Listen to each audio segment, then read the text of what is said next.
Thank you so much. ಎಲ್ರಿಗೂ ನಮಸ್ಕಾರ. ಇದೇ ಮೇ 16ನೇ ತಾರೀಕು ನಮ್ಮ ದಿ ಸಿನಿಮಾ ರಿಲೀಸ್ ಆಗ್ತಾ ಇದೆ, ಎಲ್ರಿಗೂ ಗೊತ್ತಿರೋ ಹಾಗೆ. ಇದಿನ್ನೂ ಒಂದಷ್ಟು ಜನಕ್ಕೆ ಗೊತ್ತಾಗಬೇಕು ಅಂತಂದರೆ ಅದ್ರ ಸಾಧ್ಯತೆಗಳನ್ನ ನೀವೇ ತೋರಿಸ್ಕೊಡ್ಬೇಕು. ನಿಮ್ಮೆಲ್ಲರೂ ಸಹಕಾರ ಬೇಕು, ಪ್ರೋತ್ಸಾಹ ಬೇಕು. ತುಂಬ ಪ್ರೀತಿಯಿಂದ ಮಾಡಿದಂಥ ಸಿನಿಮಾ. ಎಲ್ಲರೂ ಹೇಳಿರೋ ಹಾಗೆ ಅವ್ರು ಬಂದು ಸಿನಿಮಾ ನೆರೇಟ್ ಮಾಡಿದ ಕೂಡಲೇ ನನಗೆ ಫಸ್ಟು ಆಕರ್ಷಕ ಅಂತ ಅನಿಸಿದ್ದೆ ಕಾಡಿನಲ್ಲಿ ತೆಗೆಯೋದು ಅಂತ. ಅದ್ರ ಜೊತೆಗೆ ಹೇಳಿದ್ದಾರೆ ಹೇಗೆ ಇದನ್ನು ಶೂಟ್ ಮಾಡಬಹುದು ಅನ್ನೋ ಒಂದು ಆತಂಕ ಇತ್ತು. ಆದರೆ ಯಾವಾಗ ಅದ್ರ ಸಿನಿಮಾ ತಂಡ ಜೊತೆಗೆ ಇದ್ದಾಗ ಅಲ್ಲಿರೋ ಎಲ್ಲ ಸಹ ಕಲಾವಿದರು, ಎಲ್ಲ ಹಿರಿಯ ಕಲಾವಿದರು, ಟೆಕ್ನಿಕಲ್ ಟೀಮ್ ಆಗಬಹುದು, ಎಷ್ಟು ಚೆನ್ನಾಗಿ ಸಹಕಾರ ಕೊಡ್ತಾಯಿದ್ರು, ತುಂಬ ಇನ್ವೆಸ್ಟೆಡ್ ಆಗಿದ್ರು. ಅಷ್ಟು ಜನರು ಕೂಡ ನಾವು ಬೇರೆ ಅಥವಾ ಟೆಕ್ನಿಕಲ್ ಟೀಮ್ ಬೇರೆ ಅನ್ನೋ ಥರ ಇರಲಿಲ್ಲ. ಪ್ರತಿಯೊಬ್ಬರು ಕೂಡ ಪ್ರತಿಯೊಬ್ಬರಿಗೆ ಸಹಕಾರ ಕೊಟ್ಕೊಂಡು ನಮ್ಮ 200% ಕೊಡಬೇಕು ಅನ್ನೋ ರೀತಿಲೇ ಕೆಲಸ ಮಾಡ್ಕೊಂಡು ಬಂದಂಥ ಸಿನಿಮಾ ಇದು. ಯಾವಾಗ ಮೊದಲನೇ ಟ್ರೈಲರ್ ರಿಲೀಸ್ ಆಯಿತು ಆವಾಗಲೇ ನನಗೆ ಅನ್ನಿಸ್ತು, ಇವರು ವಿನಯ್ ಅವರು ಬಂದು ನರೇಟ್ ಮಾಡಿದಾಗ ಹೇಳಿದಂಥ ಒಂದು ವಿಷನ್ಗಿಂತ 100 ಪಟ್ಟು ಚೆನ್ನಾಗಿ ಬಂದಿದೆ ಸಿನಿಮಾ ಅನ್ನೋ ಥರ ಒಂದು ಕಾನ್ಫಿಡೆನ್ಸ್ ಬಂದುಬಿಡ್ತು ನನಗೆ. ಆದರೆ ಇದು ಇನ್ನೂ ಬಹಳಷ್ಟು ಜನಕ್ಕೆ ಗೊತ್ತಾಗಬೇಕು, ಎಲ್ಲ ಕನ್ನಡಿಗರು ಕೂಡ ಇದನ್ನು ನೋಡಬೇಕು ಅನ್ನೋ ಒಂದು ಮನವರಿಕೆ ಹಾಗೆ ರಿಕ್ವೆಸ್ಟು. ಹಾಗಾಗಿ ಮರೀದೆ ನೋಡಿ, ಮೇ 16ನೇ ತಾರೀಕು ನಿಮ್ಮೆಲ್ಲರೂ ಪ್ರೋತ್ಸಾಹ ಸಹಕಾರ ನಮ್ಮ ಇಡೀ ತಂಡಕ್ಕೆ ಬೇಕು ಅಂತ ನಾನು ಕೇಳ್ಕೊತೀನಿ. ಧನ್ಯವಾದ. ಹಾಂ, ನನಗೆ ಏನಂತ ಹೇಳಿದ್ರೆ ಇಡೀ ಸಿನಿಮಾ ಆ್ಯಕ್ಚುಲಿ ಒಂದು ಚೇಂಜ್ ಓವರ್ ಪಡ್ಕೊಳ್ಳೋದೆ ನನ್ನ ಒಂದು ಪಾತ್ರದಿಂದ ಅಂತ, ನನ್ನ ಹಾಗೆ ಅವರ ಪಾತ್ರದಿಂದ ಅಂತ. ಏನೋ ಒಂದು ಸಣ್ಣ ಅವಘಡ ಆಗುತ್ತೆ ಇಡೀ ಕಾಡಿನಲ್ಲಿ. ಆ ಅವಘಡನೇ ಇಡೀ ಸಿನಿಮಾ ಉದ್ದ ನಡ್ಕೊಂಡು ಹೋಗುವಂಥದ್ದು, ಒಂದು ಹುಡುಕಾಟ, ಒಂದು ಕಾತರ ಎಲ್ಲ ಆಗುವಂಥದ್ದು. ಪ್ರೀತಿ ಅಂತೇನಿದೆ, ಅವಳು ಬೇಸಿಕಲಿ ಒಂದು ಅಪ್ಪ ಅಮ್ಮ ಇಲ್ಲದೆ ಇರೋ ಹುಡುಗಿ ಆಗಿದ್ದಿರ್ತಾಳೆ. ಹಾಗಾಗಿ ಅವಳಿಗೆ ಪ್ರೀತಿ ಏನಂತಿದೆ, ಸಿಗೋ ಹುಡುಗನಿಂದಲೇ ಸಿಗಬೇಕು ಅನ್ನೋ ಒಂದು ಆಸೆ ಇದ್ದಿರುತ್ತೆ. ಅದು ಅವನ ಹುಡುಗನೆಲ್ಲ ಅವಳು ಕಾಳೋದಕ್ಕೆ ಇಷ್ಟಪಡ್ತಾ ಇರ್ತಾಳೆ. ಇದ್ರ ಮಧ್ಯೆನೇ ಒಂದಷ್ಟು ಟ್ವಿಸ್ಟ್ಗಳೆಲ್ಲ ಬರ್ತಾ ಹೋಗುತ್ತೆ. ಇದೇನಂತಂದರೆ ಅವಳು ಆ ಸಂದರ್ಭಕ್ಕೆ ಸರಿಯಾಗಿ ಹೇಗೆ ಅದಕ್ಕೆ ರಿಯಾಕ್ಟ್ ಮಾಡ್ತಾಳೆ, ಒಂದಷ್ಟು ಸಮಯಗಳಲ್ಲಿ ರಿಯಾಕ್ಟ್ ಮಾಡೋಕ್ಕಾಗದೇ ಇರುವಂಥ ಸ್ಥಿತಿಗೆ ಅವಳು ತಲುಪಿಬಿಟ್ಟಿರ್ತಾಳೆ. ಈ ಸಂದರ್ಭದಲ್ಲಿ ಏನೇನು ನಡೆಯುತ್ತೆ, ಏನೇನು ಸವಾಲುಗಳನ್ನ ಅವಳು ಎದುರಿಸ್ಬೇಕಾಗುತ್ತೆ ಅಂತನ್ನೋದೇ ಇಡೀ ಸಿನಿಮಾ. ನಾನು ಹೇಳ್ತೀನಿ. ಇಲ್ಲ ಸರ್, ನಾ ಹಾಡಿಲ್ಲ, ಸಿನಿಮಾದಲ್ಲಿ ಹಾಡು ಕಲಿತೆ.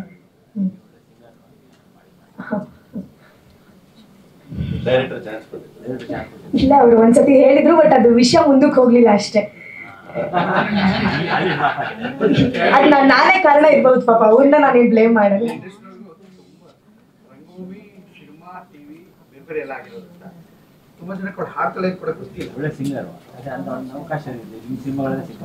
ಅಂದ್ರೆ ನಾನು ಸ್ಟೇಜ್ ಪರ್ಫಾರ್ಮ್ ಮಾಡುವಾಗ ಹಾಡೋದು ಬೇರೆ, ಬಟ್ ರೆಕಾರ್ಡಿಂಗ್ ಅಲ್ಲಿ ನನಗೆ ಈಗಲೂ ಇನ್ನೂ ತುಂಬಾ ಕಲಿಯೋದಿಕ್ಕಿದೆ. ಸ್ಟೇಜ್ ಅಲ್ಲಿ ಪರ್ಫಾರ್ಮ್ ಮಾಡಿ ಹಾಡೋದಕ್ಕೂ ರೆಕಾರ್ಡಿಂಗ್ ಅಲ್ಲಿ ಸಖತ್ ಕಲಿಯೋದಕ್ಕೆ ಇದೆ ಅನ್ನೋದು ಗೊತ್ತು. ಬಟ್ ಅವಕಾಶ ಸಿಕ್ಕಿದ್ರೆ, ಕಲಿಯಕ್ಕೆ ಸಿಕ್ಕಿದ್ರೆ ಖಂಡಿತವಾಗ್ಲೂ ನಾನು ಕಲ್ತ್ಕೊಂಡು ಹಾಡ್ತೀನಿ. ಸಿನಿಮಾದ ಯಾವ್ದಾದ್ರು ಒಂದು ಹಾಡು 2 ಲೈನ್ ಹಾಡಬಹುದಾ, if you don't mind? Lyrics ಗೊತ್ತಿಲ್ಲ, ಬಟ್ ಹಂಗೆ ಬೇಕಾದ್ರೆ ರಾಗದಲ್ಲಿ. ನಾನು ಮೌನಿ ನೀನು ಮೌನಿ ನನ ನನ ನನ ನನ ನನ ನನ ನಾನ ನಾನ ನಾನ ನಾನ ನನ ನನ ನನ ನನ ನಾನ ನಾನ ನನ ನನ ನನ ನನ ನನ ನನ ನಾನ ನಾನ ನಾನ ನಾನ ಲ ಲ ಲ ಲ ಲ ಲ ಲ ಲ. Beautiful, thank you. ಒಂದೇ ಒಂದು ಲಾಸ್ಟ್ ಥಿಂಗ್, ಅಪ್ಪ ಬಂದಿದ್ದಾರೆ, ಏನ್ ಹೇಳ್ತೀರಾ ಅಪ್ಪಂಗೆ? ಅದೇ ಅವರೇ ಹೇಳೋ ಹಾಗೆ, ಪಾಪ ಅವರು ಏನೂ ಪ್ಲಾನ್ ಇರಲಿಲ್ಲ. ಅವ್ರಿಗೆ ಇವತ್ತು ಶೂಟಿಂಗ್ ಇದ್ದಿದ್ರೆ ಬರೋದಕ್ಕೆ ಪಾಪ ಆಗ್ತಿದ್ದಿಲ್ಲ. ಆದರೆ ತುಂಬ ಅವರು ಜೊತೆಗಿರಬೇಕು, ಬರ್ತೀನಿ ಟೀಮ್ ಜೊತೆ ಇರಬೇಕು ಅಂತ ಬಂದರು. ಅವ್ರಿಗೆ ಯಾವಾಗಲೂ ಥ್ಯಾಂಕ್ಫುಲ್ ಆಗಿರಲೇಬೇಕು. ಅದು ಎಷ್ಟು ಸತಿ ಹೇಳೋದು ಅಂತ ಹೇಳಿಲ್ಲ ಅಷ್ಟೇ. ಗೊತ್ತಿಲ್ಲದಾರ ಶೂಟಿಂಗ್ ಹೋಗಿ ಸ್ವಲ್ಪ ಮುಜುಗರ. ಈಗ ನನ್ನ ಪಾತ್ರ ಹೇಳಿದಾಗ ಹೋಗಿ ಕೂತ್ಕೊಳ್ಳೋದು ಎಲ್ಲ ಇದೊಂದು ಅವಕಾಶ ನನಗೆ. ನನ್ನ ರವಿಚಂದ್ರನ್ ಪಿಕ್ಚರ್ ಮಾಡ್ತಿದ್ದಾಗ ಕೂಡ ಸುಧಾ ಪಕ್ಕದಲ್ಲಿ ಶಿವರಾಜ್ ಕುಮಾರ್ ಪಿಕ್ಚರ್ ನಡೀತಾ ಇತ್ತು. ಅಂದರೆ ನನಗೆ ಶಿವರಾಜ್ ಕುಮಾರ್ ಅವರು ತುಂಬ ಅಷ್ಟು ಅಪ್ಪಟ ಗೆಳೆಯರಾದ್ರೂ ಅವ್ರ ಜೊತೆ ಇಡೀ ವಜ್ರೇಶ್ವರಿಲಿ ಕೆಲಸ ಮಾಡಿದಾಗಲೂ ಹತ್ರ ಹೋಗಿ ಅವ್ರ ಇವಾಗ ನಂದಲ್ಲ ಶೂಟಿಂಗು ಅವ್ರ ಸೆಟ್ಗೆ ಹೇಗೆ ಹೋಗೋದು ಅಂತ ಅವರೆಲ್ಲ ಭಾಳ ಪ್ರೀತಿಯಿಂದ ಮಾತಾಡ್ತಾರೆ, ಕೂತ್ಕೋತಾರೆ, ತಿಂಡಿ ನೋಡಿ ಬನ್ನಿ ಅಂತ. ಸಾಮಾನ್ಯ ಆ ಥರದ ಹೊಂದಾಣಿಕೆ ತುಂಬ ಚೆನ್ನಾಗಿದೆ. ಒಬ್ಬರು ಸೆಟ್ಗೆ ಇನ್ನೊಬ್ಬರೆಲ್ಲ ಹೋಗೋದು, ನನಗೆ ಬೇರೆಯವ್ರ ಸೆಟ್ಗೆ ಹೋಗೋದೇ ಒಂದು ಮುಜುಗರ. ಆದರೂ ಈ ಸೆಟ್ಗೆ ಹೋಗ್ಬೇಕು ಅಂತ ತುಂಬ, ಯಾಕೆ ಬಂದ ಪ್ರತಿ ಸರಣವೇ ಕಾಡು ಹಂಗಿತ್ತು, ಕಾಡು ಇಷ್ಟ. ಯಾವನೇ ಶುದ್ಧ ಕಲಾವಿದನಾದ್ರೂ ಅವ್ರಿಗೆ ಕಾಡು ಇಷ್ಟ ಆಗುತ್ತೆ, ಮರ ಇಷ್ಟ ಆಗುತ್ತೆ. ಅವ್ರು ಹೇಳ್ತಾ ಇದ್ದಾರೆ ರೆಸಾರ್ಟ್ ಜಾಗ ಹೊರಗಡೆದೆಲ್ಲ ವಿಡಿಯೋ ಹಿಂಗೆ ಶೂಟ್ ಮಾಡ್ಬಿಟ್ಟು ಅಲ್ಲಿ ಕಳಿಸೋಳು, ನನಗೆ ಹೆಂಗಿದೆಯಪ್ಪ ಜಾಗ, ಎಷ್ಟು ಚೆನ್ನಾಗಿದೆ ನೋಡು, ತುಂಬ ಪ್ರಕೃತಿ ನಡುವೆ ನಡೀತಾ ಇರುವಂಥ ಅವಕಾಶ. ಅಯ್ಯೋ ಎಷ್ಟು ಅದ್ಭುತವಾದ ಪಾತ್ರ. ಯಾಕೆ ಈ ಕಳ್ಳನ ಮಕ್ಕಳು ಒಳ್ಳೆ ಪಾತ್ರಗಳನ್ನ ಯಾರು ಕರೆಯಲ್ವಲ್ಲ? ಇಡೀ ಇಂಡಸ್ಟ್ರಿನೇ ಬಡ್ಡಿ ಮಗಕ್ಕೆ ನನ್ನ ಹೆಂಗೆ ಅವಜ್ಞಾಗಿ ನೋಡ್ಬಿಡ್ತಲ್ಲ ಎಲ್ಲವುದು. ನನಗೆ ಏನಕ್ಕೆ ನನ್ನ ಒಳ್ಳೆ ಪಾತ್ರಗಳಿಗೆ ಕರೆಯಲ್ಲ, ಒಳ್ಳೆ ದುಡ್ಡಿರೋ ಪಿಕ್ಚರ್ಗಳಿಗೆ ಕರೆಯಲ್ಲ, ಸಣ್ಣ ಪಿಕ್ಚರ್ಗಳಿಗೆ ಕರೆಯೋದು. ಆಮೇಲೆ ಹಂಗೆ ಹಣೆ ಬರಬೇಕು ಚೆನ್ನಾಗಿಲ್ವೇನೆ ಬಡ್ಡಿ ಮಗನ ನೋಡ್ಕೊಳ್ಳುವೆ. ಆಮೇಲೆ ಬೇಜಾರಿಲ್ಲ ನನಗೆ. ಅದಕ್ಕೆ ಪರ್ಯಾಯವಾಗಿ ನಾನೇ ಒಂದು ಬದುಕನ್ನು ರೂಪಿಸ್ಕೊಂಡಿದ್ರಿಂದ ನಾನು ಸಂತೋಷವಾಗಿದ್ದೀನಿ. ಹಾಂ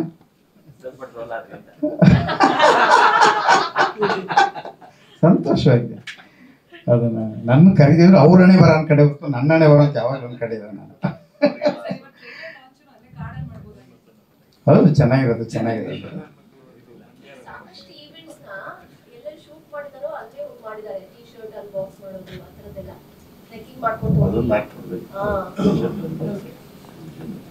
ಇಲ್ಲ ಪಿಕ್ಚರ್ ಚೆನ್ನಾಗಿ ಆಗ್ತಿದ್ದಂಗೆ ಮೇಕಿಂಗ್ ಎಲ್ಲ ಈಚೆ ಬರೋಕ್ಕೆ ಶುರು ಆಗುತ್ತವ. ಚೆನ್ನಾಗಿರುತ್ತೆ ಅಂತವೆಲ್ಲ, ಎಲ್ಲೋ ಕೂತಿರೋದು, ತಿಂಡಿ ತಿಂತಾ ಇರೋದು, ಬೇರೆ ಟೈಮಲ್ಲ. ಅಂದರೆ ಅವ್ರು ಊಟ ತಿಂಡಿ ಮಾಡ್ತಾ ಇರೋದು, ಓಡಾಡ್ತಾ ಇರೋದಂತೂ ಕೂಡ ಆಮೇಲೆ ಸುದ್ದಿ ಆಗುತ್ತಲ್ಲ. ಒಂದು ಪಿಕ್ಚರ್ ಗೆಲ್ಲತ್ತೇನು ಶುರುವಾದ ತಕ್ಷಣ, ಒಂದು ಸೀರಿಯಲ್ ಗೆಲ್ಲತ್ತೇನು ಶುರುವಾದ ತಕ್ಷಣ ಸಹಜವಾಗಿ ಅದ್ರ ಹಿಂದೆ ನಡೆದಿರೋ ಎಲ್ಲ ಮೇಕಿಂಗ್ ವಿಡಿಯೋಸ್ ಎಲ್ಲ ಹೊರಗೆ ಬರ್ತವೆ, ಚೆನ್ನಾಗಾಗ್ತವೆ. ಗೆದ್ದಾಗ ಎಲ್ಲರೂ ಅಪ್ಪ ಅಮ್ಮ ಎಲ್ಲ ಇರ್ತಾರೆ, ಸೋದಾಗ ಮಾತ್ರ ಅಪ್ಪ ಅಮ್ಮ ಇರಲ್ಲ ಅಷ್ಟೇ. ಯಾರು ಇಲ್ಲ, ಸದ್ಯಕ್ಕಿಲ್ಲ ಸರ್. ಅದು ಯಾವ ಪಿಕ್ಚರು ಯಾರು ಕರೀತಾರೆ, ಎಷ್ಟು ದುಡ್ಡು ಕೊಡ್ತಾರೆ ಅದ್ರ ಮೇಲೆ ಡಿಪೆಂಡ್ ಆಗುತ್ತೆ ಸರ್. ಬಜೆಟ್ ಮೇಲೆ ನಿಂತಿದೆ ಈಗ, ರೇಟು ಡೇಟು ಎರಡರ ಮೇಲೂ ನಿಂತಿದೆ ಸರ್. ನಿರ್ದಾಕ್ಷಿಣ್ಯವಾಗಿ ಒಳ್ಳೆ ಪಾತ್ರ ಕೊಟ್ಟರೆ, ಒಳ್ಳೆ ಸಂಭಾವನೆ ಕೊಟ್ಟು, ಒಳ್ಳೆ ರೋಲ್ ಕೊಟ್ಟರೆ, ಕೆಲಸ ಗೊತ್ತಿದ್ದವ್ರು ಕರೆದ್ರೆ ಖಂಡಿತ ಹೋಗಿ ಮಾಡ್ತೀನಿ sir.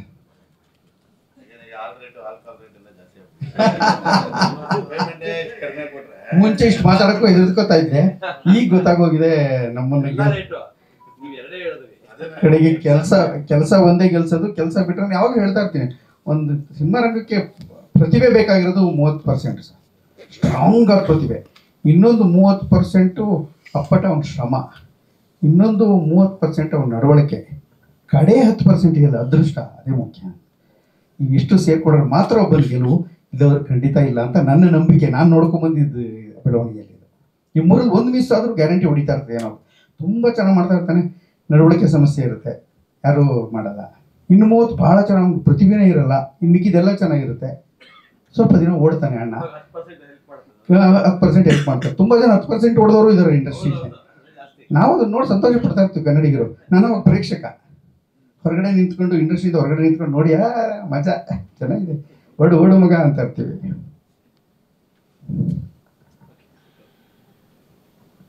Thank you sir, thank you. ಇಷ್ಟು ಜನ ಕಲಾವಿದರನ್ನ ಒಟ್ಟಾಗಿ ಸೇರಿಸಿ ಪ್ರೀತಿಯಿಂದ ಕಷ್ಟಪಟ್ಟು ಮಾಡಿರೋ ಸಿನಿಮಾ ಅಂತ ಎಲ್ಲರೂ ಹೇಳ್ತಾ ಇದಾರೆ. ನಿಮ್ಮ ಮಾತಲ್ಲಿ ದಿ ಸಿನಿಮಾದ ಬಗ್ಗೆ director and hero Vinay Vasudev ಅವರು, producer, all rounder, media supporter, ಮತ್ತೆ ದಿ ಸಿನಿಮಾಗೆ ಬಂದಿರುವಂತ ಅಷ್ಟು ಜನರಿಗೂ ತುಂಬಾ ಹೃದಯದ ಧನ್ಯವಾದ. ಇದು ನನ್ನ ಮೊದಲನೇ ಸಿನಿಮಾ ವಿಲ್ಲನ್ ಆಗಿ ಮಾಡ್ತಾ ಇರುವಂತ ಸಿನಿಮಾ. ಇದಕ್ಕಿಂತ ಮುಂಚೆ ಹಲವಾರು ಸಿನಿಮಾಗಳು ನಟಿಸಿದ್ರು, ಹಲವಾರು ಸೀರಿಯಲ್ಗಳಲ್ಲಿ ನಟಿಸಿದ್ರು, ಎಕ್ಸ್ಪೋಸ್ ಅಂತ ಸಿಗ್ತಾ ಇರೋಂಥ ಮೊದಲನೇ ಸಿನಿಮಾ ನನ್ನದು the cinema, first baby in mind. So ಅಷ್ಟು ಎಕ್ಸೈಟ್ಮೆಂಟ್ ಕಾಯ್ತಾ ಇದ್ದೀನಿ. ಇದಕ್ಕಿಂತ ಮುಂಚೆ ಶರಣ್ ಅಂದ್ರೆ ಯಾರಿಗೂ ಗೊತ್ತಿಲ್ಲ. ನಾನು ಮೂಲತಃ ಮಂಡ್ಯದವನಾದ್ರು, ರಂಗಭೂಮಿ ಕಲಾವಿದನಾದ್ರು, ಹಲವಾರು ಅವಕಾಶದಿಂದ ವಂಚಿತನಾಗಿರುವಂತ ವಂಚಿತ ಕಲಾವಿದ ಅಂತ ಹೇಳ್ಕೋಬಹುದು. ಕೆಲವೊಂದು ಸೀರಿಯಲ್ಗಳಾಗಿರ್ಬೋದು, ಸಿನಿಮಾಗಳಾಗಿರ್ಬೋದು, ಸಣ್ಣ ಪಾತ್ರಗಳಲ್ಲಿ ಅಭಿನಯಿಸ್ತಾ ಬಂದಿರುವಂತ ಕಲಾವಿದ. ಸೊ ಮೊದಲನೇದು ಇಷ್ಟು ದೊಡ್ಡ ವಿಲನ್ ರೋಲ್ ಕೊಟ್ಟಿರೋಂಥ ವಿನಯ್ ಸರ್ ಅವರಿಗೆ ತುಂಬಾ thank you so much. Again I said like DOP ಬಗ್ಗೆ ಎಲ್ಲರೂ ಹೇಳ್ತಾನೆ ಇದ್ದಾರೆ, ಅಷ್ಟೇ ಫ್ರೆಂಡ್ಲಿ ಆಗಿರುವಂತ DOP. ಬಿಕಾಸ್ ಆಫ್ ನನ್ನ ಕ್ಯಾರೆಕ್ಟರ್ ಬಂದಾಗೆಲ್ಲ ಎಕ್ಸ್ಪ್ಲೈನ್ ಮಾಡಿದ ಇಬ್ರಿಗೂ ಕನ್ವೆ ಆದ್ರೆ ಮಾತ್ರ they are ready to take it up. ನನ್ನನ್ನು ಕನ್ವೆ ಮಾಡೋದು ಹೇಗೆ ಅಂತ ಅವ್ರಿಬ್ರಿಗೂ ತುಂಬಾ ಚೆನ್ನಾಗಿ ಗೊತ್ತಿತ್ತು. ನನ್ನನ್ನು ತುಂಬಾ ಚೆನ್ನಾಗಿ ಹ್ಯಾಂಡಲ್ ಮಾಡಿದ್ರು. ಹಾಗೆ ಈ ಸಿನಿಮಾಗೆ ನಾನು ನನ್ನ ಕಡೆಯಿಂದ ಆಗಿರೋಂಥ ಎಲ್ಲ ಎಫರ್ಟ್ ಕೊಟ್ಟಿದ್ದೀನಿ ಅಂತ ನಾನು ಅನ್ಕೊಂಡಿದ್ದೀನಿ. ಸಿನಿಮಾ ನೋಡಿ ನೀವೆಲ್ಲರೂ ಹೇಳಿದ್ರೆ ಅದು ನಮ್ಮಂತ ಹೊಸ ಕಲಾವಿದರನ್ನ ಬೆಳೆಸೋದಕ್ಕೆ ಒಂದು ಸ್ಟೆಪ್ಪಿಂಗ್ ಸ್ಟೋನ್ ಅಂತ ಹೇಳ್ಬೋದು ಅಂತ ನಾನು ಅನ್ಕೊಂಡಿದ್ದೀನಿ. ಅದರ್ವೈಸ್ ಇದಕ್ಕಿಂತ ಮೇಲೆ ಏನು ಮಾತಾಡೋಕೆ ನನಗೆ I am so excited. Thank you so much sir. Thank you so much. Thank you sir. Harini ma'am. ಎಲ್ಲರಿಗೂ ನಮಸ್ಕಾರ. ಮೊಟ್ಟ ಮೊದಲನೇದಾಗಿ ನಿಮ್ಮೆಲ್ರಿಗೂ ಧನ್ಯವಾದಗಳು. ನೀವಿಲ್ಲದೆ ನಾವಿಲ್ಲ. ಎಲ್ಲರೂ ಹೇಳೋ ಹಾಗೆ ಇದು ಒಂದು ಪ್ರಾಮಾಣಿಕ ಪ್ರಯತ್ನ. ರಮೇಶ್ ಸರ್ ಹೇಳಿದಾಗೆ ಬಹಳ ಖುಷಿ ಆಗ್ತಾ ಇರೋದೇನೆಂದ್ರೆ ಮಂಡ್ಯ ರಮೇಶ್ ಸರ್ ಬಂದು ನಮ್ಮ ಟ್ರೈಲರ್ ಲಾಂಚ್ ಮಾಡಿರೋದು. ಯಾಕಂದ್ರೆ ನಾನು ಮಾಡಿದಂತಹ ಮೊದಲನೆಯ ಸಿನಿಮಾ ಮೀರಾ ಮಾಧವ ರಾಘವದಲ್ಲಿ ನಾನು ಅವರು ಪೇರ್. ಸೊ ಹಾಗಾಗಿ ಇವತ್ತು ನನಗೆ ಬಹಳ ಖುಷಿ ಆಗ್ತಾ ಇದೆ ಅವ್ರು ನಮ್ಮ ಟ್ರೇಲರ್ ಲಾಂಚ್ ಮಾಡಿರೋದು. ಅಷ್ಟು ಒಂದು ಒಳ್ಳೆ ಮನಸ್ಸಿನ ಹೃದಯದ ಪ್ರತಿಭಾನ್ವಿತ ಕಲಾವಿದರನ್ನ ಪೋಷಣೆ ಮಾಡುವಂಥವ್ರವರು. ಸರ್ ಧನ್ಯವಾದಗಳು. ಆ್ಯಂಡ್ ಈ ಸಿನಿಮಾದ ಬಗ್ಗೆ ಹೇಳಬೇಕು ಅಂದರೆ ವಿನಯ್ ಅವರು ಫಸ್ಟ್ ಆಫ್ ಆಲ್ ಬಂದು ಅವ್ರು ಪ್ರೆಸೆಂಟ್ ಮಾಡಿದ ರೀತಿನೇ ತುಂಬ ಚೆನ್ನಾಗಿತ್ತು. ಕಥೆಯನ್ನು ನರೇಟ್ ಮಾಡಿತ್ತು, ಹೀಗೆ ಬರುತ್ತೆ ಈ ಥರ ಅಂತ. ಆ್ಯಂಡ್ ಕತೆ ಚೆನ್ನಾಗಿತ್ತು. ನಾನು ಹೀರೋ ತಾಯಿಯ ಪಾತ್ರ. ಇದಕ್ಕೆ ನಿಮ್ಮನ್ನ ಬಿಟ್ಟರೆ ನಾನು ಯಾವ್ದು ಆಪ್ಷನ್ನೇ ಇಟ್ಕೊಂಡಿಲ್ಲ ಅಂತ ಹೇಳಿದ್ರು. ಸೊ ಅದಕ್ಕೆ ಇದು ನನಗೆ ಸಂತೋಷ ಆಯಿತು ಅಂತ ಹೇಳ್ಬೋದು. ಅನದರ್ ಹೈಲೈಟ್ ಅಂತ ಹೇಳಿದ್ರೆ ಇಡೀ ಚಿತ್ರದಲ್ಲಿ ನೀವು ನೋಡುವಂತಹ visuals amazing and beautiful work by ನಮ್ಮ DOP ಭರತ್ ಅವರು. ಆ್ಯಂಡ್ ಎಷ್ಟು ಚೆನ್ನಾಗಿ ಸೌಂಡ್ ಆಗ್ತಾ ಇದೆ ಅಂದರೆ ಅದಕ್ಕೂ ಕೂಡ ಸ್ಟೀವನ್ ಅವರು ಕಾರಣ. ಇವರು ತುಂಬ ಚೆನ್ನಾಗಿ ಎಲ್ಲ ಏನು ಹೇಳ್ತಾರೆ ಟೆಕ್ನಿಕಲ್ ಕ್ರೂ ಏನಿದೆ ತುಂಬ ಚೆನ್ನಾಗಿ ಒಂದು ಟೀಮ್ ಮಾಡಿಕೊಂಡು ಯೂನಿಟ್ ಮಾಡಿಕೊಂಡು ಇದನ್ನು ಮುಂದೆ ತಂದಿದ್ದಾರೆ. ಏನು ನನ್ನ very dear friend Nagendra Aras sir ಜೊತೆ ಕೆಲಸ ಮಾಡಿದ್ದು ಕೂಡ ಬಹಳ ಸಂತೋಷ. ಆ್ಯಂಡ್ ದಿಶಾ ಜೊತೆ ನನ್ನ ಮೊದಲನೇ cinema. She is looking very pretty and beautiful. ಒಟ್ಟಾರೆ ಹೇಳಬೇಕಂದ್ರೆ ಒಂದು ವಿಜುವಲ್ ಟ್ರೀಟ್. ಕಥೆ ಚೆನ್ನಾಗಿದೆ, ನೋಡೋಕೆ ಸುಂದರ ಅನ್ಸತ್ತೆ, ಕೇಳೋಕ್ಕೂ ಸುಮಧುರ ಅಂತ ಅನ್ಸತ್ತೆ. ನಿಮ್ಮಿಂದ ಒಂದು ಪ್ರೋತ್ಸಾಹ ಎಲ್ಲ ಬೇಕು. ದಯವಿಟ್ಟು ನಮ್ಮ ಚಿತ್ರವನ್ನು ಪೋಷಿಸಿ. ಎಲ್ರಿಗೂ ನಮಸ್ಕಾರ. ಈ ಚಿತ್ರಕ್ಕೆ ನನ್ನನ್ನು ಪರಿಚಯ ಮಾಡಿಕೊಟ್ಟವರು ನಾಗೇಂದ್ರ ಅರಸ್ ಸರ್. ಅವರೇ ಕರೆದು ನೀವು ಬರ್ತಿದ್ದೀರಿ ಸರ್, ನಾವು ಮರೆಯಲ್ಲ ಸರ್. ಅವರೇ ಕರೆದು ಒಂದು ಸಣ್ಣ ಪಾತ್ರ ಇದೆ ಬಂದ್ ಮಾಡಿ ಅಂತೇಳಿ ಕೊಟ್ಟರು. ಈ ಚಿತ್ರದಲ್ಲಿ ಕಾಡಿನಲ್ಲಿ ವಾಸಿಸುವ ಜನರ ಮಹಾರಾಜ ಅನ್ನೋ ಪಾತ್ರ ನಮ್ಮದು. ಸರ್ ಹೇಳ್ದಂಗೆ ತುಂಬ ಕಂಫರ್ಟ್ ಆಗಿತ್ತು ನಮಗೆ. ನಾವು ಶೂಟಿಂಗ್ ಹೋಗಿದ್ದೀವಿ ಅನಿಸ್ತಾನೆ ಇರಲಿಲ್ಲ. ಪಕ್ಕದಲ್ಲೇ ರೆಸಾರ್ಟು. ಅವ್ರು ಹೇಳಿದಾಗೆ ಬೆಳಿಗ್ಗೆ 6:30 8 ಗಂಟೆಗಳ ಶೂಟಿಂಗು. 9 ಗಂಟೆಗೆ ಟಿಫನ್ ಆಯ್ತು ನನಗೆ. ಸರ್ ನೀವು ರೆಸ್ಟ್ ತೊಗೊಳ್ಳಿ, ನಾವು ಒಳ್ಳೆ ಏನೋ ಪಿಕ್ನಿಕ್ ಹೋದಂಗಿರೋದು ಪಕ್ಕ ಸುತ್ಕೊಂಡು ಎಲ್ಲ ಜೊತೆಗೆ ನಮ್ಮ ಸ್ಟೀಫನ್ ಸರು ಭರತ್ ಸರ್ ಎಲ್ಲ ಸಪೋರ್ಟ್ ಮಾಡಿ ತುಂಬ ಸಪೋರ್ಟ್ ಆಗಿತ್ತು ನಮಗೆ. ಯಾವತ್ತು ಒಂದಿನ ನಮಗೆ ಅಲ್ಲಿ ನಾವು ಶೂಟಿಂಗಲ್ಲಿ ಇದ್ದೀವಿ ಅನಿಸ್ಲೇ ಇಲ್ಲ. ಏನೋ ಪಿಕ್ನಿಕ್ ಹೋಗಿದ್ದೀವಿ, ಅವ್ರೇನೋ ರೀಲ್ಸ್ ಏನೋ ಮಾಡ್ತವ್ರೆ, ನಾವು ಸ್ವಲ್ಪ ಹೊತ್ತು ರೆಸ್ಟ್ ತೊಗೊಳ್ಳೋಣ ಅಂತ ತುಂಬ ಮಾಡಿದ್ರು ಅವರು. ತುಂಬ ಎಕ್ಸ್ಪೀರಿಯನ್ಸ್. ಇನ್ನೊಂದು ಒಂದು ಮರಿಲಾದ ಎಕ್ಸ್ಪೀರಿಯನ್ಸ್ ಅಂದರೆ ಕಾಡಿನ ಮಧ್ಯದಲ್ಲಿ ಮಾಡಿದ್ದು ಲೀಚ್ ಜಿಗಣೆಗಳು. ಎಷ್ಟೊಂದು ಜಿಗಣೆ ಬಂದಿತ್ತು ಅಂದರೆ ಸುಮಾರು 5 ಲೀಟರ್ದು 2 ಕ್ಯಾನು ಸೀಮೆಣ್ಣೆ ಎಲ್ಲ ನಾವು ತಂದಿದ್ದು, ಡೀಸೆಲ್ ಅದೆಲ್ಲ ತಂದು ಕಾಲಿಗೆಲ್ಲ ನಾವು ಬ್ರಷ್ ಮಾಡಿಕೊಂಡು ಮಾಡಿ. ಕೊನೆಗೆ ಇನ್ನೊಂದು ಮರೀದೇ ಇರೋ ಘಟನೆ ಅಂದರೆ ನಮ್ಮ ಹೀರೋ ಸರ್ ಕಾಲಲ್ಲಿ ಬಿಚ್ಚಿದಾಗ ಕಮ್ಮಿ ಅಂದ್ರೂ 50ರಿಂದ 60 ಜಿಗಣೆಗಳು ಅವ್ರ ಕಾಲಲ್ಲಿ ಇತ್ತು. ಅದನ್ನ ತೆಗೆದ ಕೂತ್ಕೊಂಡ್ರೆ ಟೈಮ್ ಆಗುತ್ತೆ ಅಂತೇಳಿ ಪಾಪ ಶೋ ಬಿಚ್ತಾರೆ ಎಲ್ಲಿ ಬಡಿ ಶೂಟಿಂಗ್ ಮುಗಿಲ್ಲ ಆಮೇಲೆ ತೆಗೋಣ ಅಂತ ರಾತ್ರಿಯೆಲ್ಲ ಬಿಚ್ಚಿ ಫುಲ್ ಕಾಲೆಲ್ಲ ಅಷ್ಟು ದಪ್ಪ ಹೊತ್ಕೊಂಡಿತ್ತು. ಅಷ್ಟೊಂದು ಕಷ್ಟಪಟ್ಟು ಮಾಡೋ ಸಿನಿಮಾ ಇದು. ದಯವಿಟ್ಟು ಮಾಧ್ಯಮ ಮಿತ್ರರು ಕಷ್ಟಪಟ್ಟು ಮಾಡೋ ಸಿನಿಮಾನೇ ಇದು. ತಾವೆಲ್ಲರೂ ಈ ಚಿತ್ರವನ್ನು ಜನರಿಗೆ ರೀಚ್ ಆಗೋ ಥರ ನಿಮ್ಮ ಮೂಲಕನೇ ಸೇರ್ಬೇಕಷ್ಟೇ. ಎಲ್ಲರೂ ಈ ಚಿತ್ರವನ್ನು ಹಾರೈಸಿ ಎಲ್ರಿಗೂ ನಮಸ್ಕಾರ. ಎಲ್ರಿಗೂ ನಮಸ್ತೆ. ದಿ ಅಂದರೆ ಒಂದು ಡಿಫ್ರೆಂಟ್ ಅನ್ನೋ ಥರನೂ ಸಿಂಬಲು. ಯಾಕಂದರೆ ಒಂದು ಯೂನಿಕ್ ಕಾನ್ಸೆಪ್ಟಲ್ಲಿ ಮಾಡಿರುವಂಥ ನಿರ್ದೇಶಕರು. ಸಿನ್ಸ್ ಈ ಸಿನಿಮಾದ ಬಿಗಿನಿಂಗು ಅಂದರೆ ಅವ್ರು ಏನು ಓಮ್ ಅಂತ ಬರೆದುಬಿಟ್ಟು ಚೇಂಬರ್ಗೆ ಫಾರಮ್ ಕೊಟ್ಟು ರಿಜಿಸ್ಟರ್ ಮಾಡಿರ್ತಾರಲ್ಲ, ಸಿನ್ಸ್ ಅಲ್ಲಿಂದ ಇಲ್ಲಿವರೆಗೂ ಇದ್ದೀನಿ, ಮುಂದೆನೂ ಇರ್ತೀನಿ ಅವ್ರು ಇಟ್ಕೊಂಡ್ರೆ ಇಲ್ಲಾಂದ್ರೆ ಏನು ಮಾಡೋಕ್ಕಾಗಲ್ಲ. ಅದು ಒಂದು ಬ್ಯೂಟಿಫುಲ್ ಟೀಮು. ಕತೆ ಹೇಳಿದಾಗ ಮಾಮೂಲಿ ಎಲ್ಲರೂ ಹೇಳ್ದಂಗೆ ನಾನು ಸೇಮೇನೆ ಕಾಪಿ ಕ್ಯಾಟು. ಅದು ಬಿಟ್ಟು ನಮ್ಮ ಎಕ್ಸ್ಪೀರಿಯನ್ಸು ಸಿನಿಮಾದಲ್ಲಿ ಭಾಳ ಅದ್ಭುತವಾದ್ದು. ಆಮೇಲೆ ತುಂಬ ಕಂಫರ್ಟ್ ಝೋನ್ ಕೊಟ್ಟಿದ್ರು. ಇದರಲ್ಲಿ ಒಂದು ನೋಡಿರ್ತೀರ ನೀವು ಟ್ರೈಲರಲ್ಲಿ, ಒಂದು ಫಾರೆಸ್ಟ್ ರೇಂಜರ್ ಆಫೀಸರು. ಇದರಲ್ಲಿ ನೆಗೆಟಿವಾ ಪಾಸಿಟಿವಾ ಕ್ಯಾರೆಕ್ಟರ್ ಏನು ಅನ್ನೋದು ಸಿನಿಮಾದಲ್ಲೇ ಅದು ಗೊತ್ತಾಗುತ್ತೆ. ಯಾಕಂದರೆ ಈಗಲೇ ಹೇಳ್ಬಿಟ್ರೆ ಅದು ನಾರ್ಮಲ್ ಅನಿಸುತ್ತೆ. ನಮ್ಗೆ ಹೇಗಂದರೆ ಬಹಳ ಚೆನ್ನಾಗೆ ಅಂದರೆ ಒಂದು ಸರ್ 6:30ಗೆ ರೆಡಿ ಇದ್ಬಿಡಿ ಅನ್ನೋರು. ಸರಿ ಸರ್ ಅಂದ್ಬಿಟ್ಟು ನಾನು ಆಮೇಲೆ ಚಂದ್ರು ಅಂತಾರೆ ಕಾಮಿಡಿ ಕಿಲಾಡಿಗಳು, ನಾನು ಅವ್ರ ಕಾಂಬಿನೇಷನು ಸರಿ ಅಂತ ರೆಡಿ ಇರೋದು. 7 ಗಂಟೆಗೆ ಫಸ್ಟ್ ಶಾಟ್ ಮುಗಿಸ್ಕೊಂಡು ತಿಂಡಿ ಹಾಕ್ಕೊಂಡು ಮತ್ತು 11 ಗಂಟೆಗೆ ಸರ್ ನೀವು ರೆಸ್ಟ್ ತಗೊಳ್ಳಿ ಅಂದರು. ಇಷ್ಟೇ ನಾನು ಸೀನು ರೆಸ್ಟ್ ತಗೊಳ್ಳಿ ಅಂದರೆ ಅವರು ಯಾವ ರೀತಿ ಕಂಫರ್ಟ್ ಮಾಡ್ತಿದ್ರು ಆರ್ಟಿಸ್ಟ್ಗಳಿಗೆ ಅಂದರೆ ತುಂಬಾ ಸ್ಟ್ರೈನ್ ಆಗಬಾರ್ದು. ಯಾಕಂದರೆ ನಾವು ಕಾಡಲ್ಲಿ ಮಾಡ್ತಾ ಇದ್ದಿದ್ದು, ಅದು ಓಡಾಟಗಳು ಅವು ಇವು ಇರುತ್ತವೆ. ಹಾಗಾಗಿ ಒಂದು ಕಂಫರ್ಟ್ ಝೋನ್ ಕೊಟ್ಕೊಂಡು ಗ್ಯಾಪಲ್ಲಿರುವಾಗ ಅವ್ರ ಸೀನ್ಸ್ಗಳು ಮಾಡೋದು. ಆಮೇಲೆ ಮತ್ತೆ ನನಗೆ ಅಸಿಸ್ಟೆಂಟ್ ಡೈರೆಕ್ಟರ್ಗೆ ಹೇಳ್ಬಿಡೋದು, ಫೋನ್ ಬೇರೆ ಇಲ್ಲ, ಅವ್ನು ಬರೋದು ಬರೋದು ಅಲ್ಲಿಂದ. ಆಮೇಲೆ ಬಂದು ಸರ್ ರೆಡಿಯಾಗಿ ಈಗ ನೆಕ್ಸ್ಟ್ ನಿಮ್ಮದೇ ಸೀನ್ ಅಂತ. ಈ ರೀತಿ ಒಂದು ಬ್ಯೂಟಿಫುಲ್ ಟೀಮು. ಇವರು ನನಗೆ ಭಾಳ ಇಷ್ಟ ಆಗಿದ್ದು ಅಂದರೆ ಅವರ ಟೆಕ್ನಿಕಲ್ ಟೀಮು. DOP ಭರತ್ ಅವರು, ಆಮೇಲೆ ನಮ್ಮ ಸ್ಟೀವನು ಸೆಟ್ಟಲ್ಲೇ ಇರೋರು, ಸ್ಟೀವನು ಕೂಡ ಅವರಲ್ಲಲ್ಲಿ ಹಿಂಗೆ ಮೈಕ್ ಇಟ್ಕೊಂಡು ರೆಕಾರ್ಡ್ ಮಾಡೋಣ. ಏನು ಮಾಡ್ತಾ ಇದ್ದೀರಾ ಜಿ ಅಂದರೆ, ಇಲ್ಲ ಜಿ ಅದು ಲೈವ್ ಸೌಂಡ್ ವೇಣು ಅಂದ ಇದ್ರದ್ದು ಕುಯ್ದು ಇದೆಲ್ಲ ಲೈವ್ ಸೌಂಡ್ ವೇಣುನ ಅದನ್ನೆಲ್ಲ ರೆಕಾರ್ಡ್ ಮಾಡೋರು. ಅಂದರೆ ಬ್ಯಾಕ್ಗ್ರೌಂಡ್ ಸ್ಕೋರ್ಗೆ ಹಾಕೋಕ್ಕೆ ಒಂದು ಫೀಲ್ ಇರುತ್ತೆ ಅಂದ್ಬಿಟ್ಟು.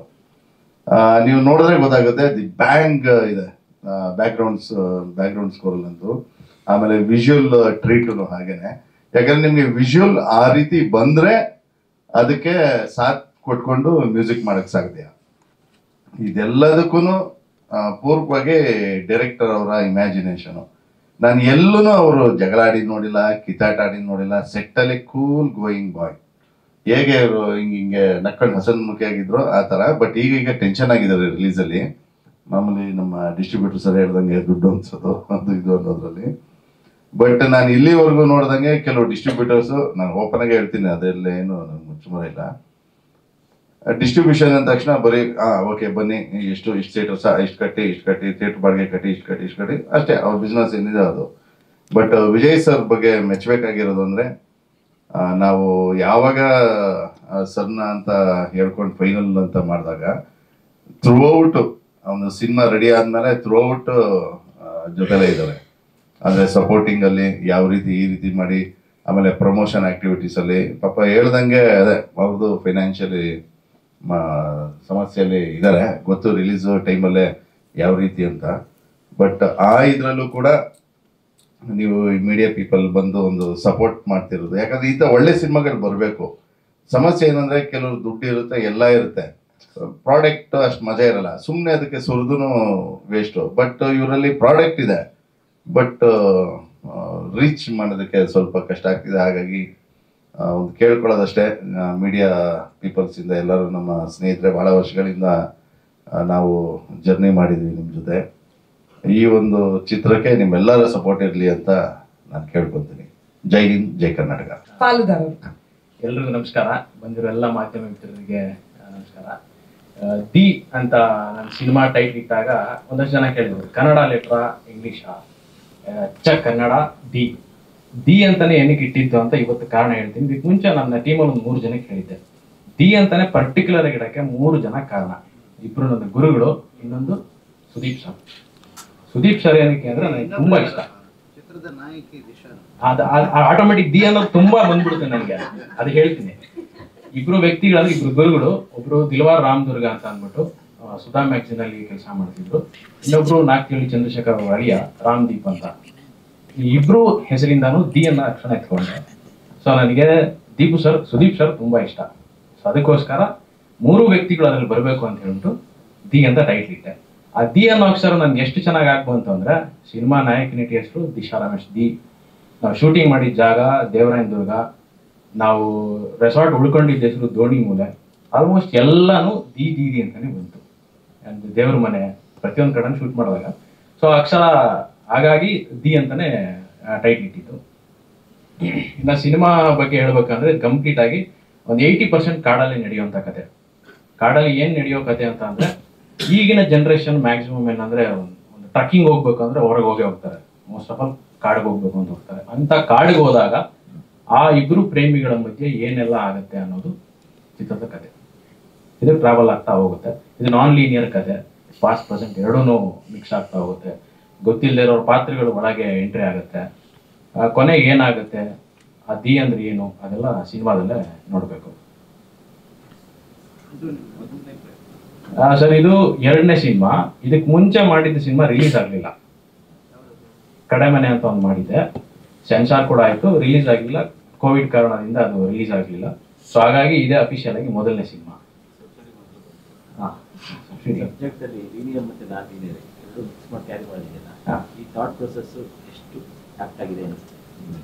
ನನಗೆ ಈ ತರ ಅಂದ್ರೆ ಸರಳವಾಗಿ ಕಥೆಗಳನ್ನ ಹೇಳ್ಕೊಂಡು ಹೋಗೋದಕ್ಕಿಂತ ನಾನ್ ಲೀನಿಯರ್ ಕತೆ ಹೇಳಿದ್ರೆ ಅವ್ರ ತಲೆಗೂ ಸ್ವಲ್ಪ ಹುಳ ಬಿಟ್ಟಂಗಾಗತ್ತೆ.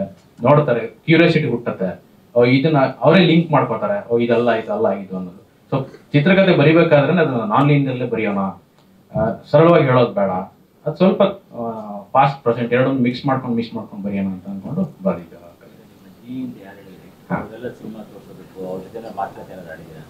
ಸರ್ ಖಂಡಿತ ಇಲ್ಲ, ಸಿಕ್ಕಿಲ್ಲ. ಸುಮಾರು ಒಂದು ನನ್ನ ಲಿಮಿಟೇಷನ್ ಅಲ್ಲಿ ಏನ್ ಸಾಧ್ಯ ಆಗುತ್ತೆ ದೀಪು ಸರ್ನ ಮೀಟ್ ಮಾಡ್ಲಿಕ್ಕೆ ಪ್ರಯತ್ನ ಪಟ್ಟೆ.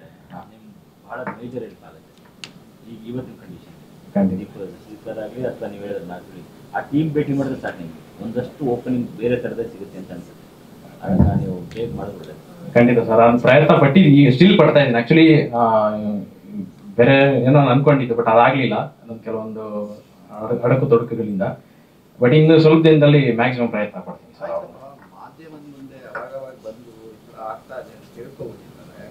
ಸರ್ ಇದು ಫ್ಯಾಕ್ಟ್ ಹೇಳ್ಬೇಕಂದ್ರೆ ಒಂದು 8 ತಿಂಗಳಿಂದ ನಾವು ರಿಲೀಸ್ಗೆ ರೆಡಿ ಮಾಡ್ಕೊಂಡಿದ್ವಿ. ಆವಾಗಲೇನೆ ನಮ್ಮ ಹತ್ರ ಒಂದು ಸಣ್ಣ ಮಟ್ಟದಲ್ಲಿ ಅಮೌಂಟ್ ಇತ್ತು. ಇರೋ ಸತ್ಯ ಎಲ್ಲ ಹೇಳ್ಬಿಡ್ತೀನಿ, ಮುಚ್ಚಿಡೋದೇನು ಇದರಲ್ಲಿ. 8 ತಿಂಗಳಿಂದ ನಾವು ರಿಲೀಸ್ ಡೇಟ್ ಮಾರ್ಚ್ ಅಲ್ಲಿ ಬರಬೇಕು ಅಂತ ನಾವು ಪ್ಲಾನ್ ಮಾಡ್ಕೊಂಡ್ವಿ. ನಾವು ಮಾಡ್ಕೊಂಡಂತ CG ವರ್ಕ್ ನಮ್ಗೆ ಒಂದು ಸ್ವಲ್ಪನೂ ಚೆನ್ನಾಗಿ ಬರಲಿಲ್ಲ. ಎಲ್ಲೋ ಒಂದು ಕೊಟ್ಟಿದ್ವಿ ಇಲ್ಲೇನೆ, ಬಟ್ ಅದು ಚೆನ್ನಾಗಿ ಬರಲಿಲ್ಲ. ಮತ್ತೆ ಅದನ್ನ ಮತ್ತೆ ಹೋಗಿ ಮತ್ತೆ ರೀಶೂಟ್ ಮಾಡ್ಕೊಂಡು ಮತ್ತೆ ಅದು CG ವರ್ಕ್ ತಗೊಂಡ್ ಬಂದಾಗ ನಮ್ಗೆ 7 ತಿಂಗಳು ಟೈಮ್ ತಿಂದಾಕ್ಬಿಡ್ತದೆ. ಸೊ ನಮ್ಗೆ ಇದೇ ತರ ಬೇಕು. ಯಾಕಂದ್ರೆ ನಮ್ಮ CG ಈಗ ನೀವು ಕರಡಿಯನ್ನು ಏನು ಸ್ಕ್ರೀನ್ ಮೇಲೆ ನೋಡಿದ್ವಲ್ಲ, ಅದು ಕರಡಿ ರೆಂಡರಿಂಗ್ ಪ್ರೋಸೆಸ್ ನಮಗೆ 3 ರಿಂದ 4 ತಿಂಗಳು ಆಗೋಯ್ತು. ಅದನ್ನ ಇಲ್ಲಿ ಮಾಡಿಸಿದಲ್ಲ, ಉಜ್ಬೇಕಿಸ್ತಾನಲ್ಲಿ ಮಾಡಿಸಿದ್ದು. ಸೊ ರೆಂಡರ್ ಪ್ರೋಸೆಸ್ ಮಾಡಿಸಿದ್ದು US ಅಲ್ಲಿ.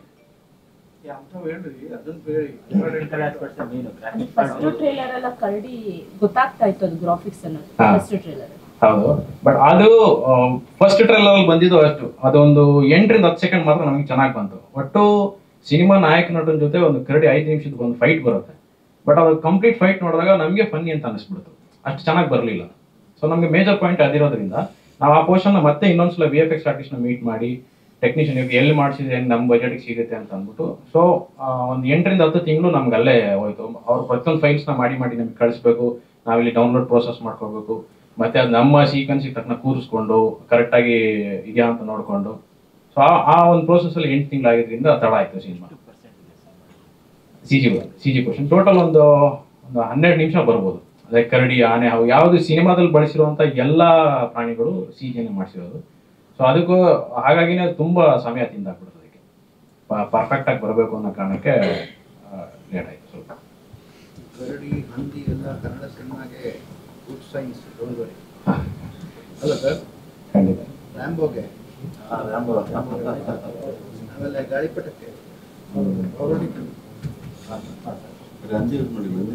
ಅಂತಾರ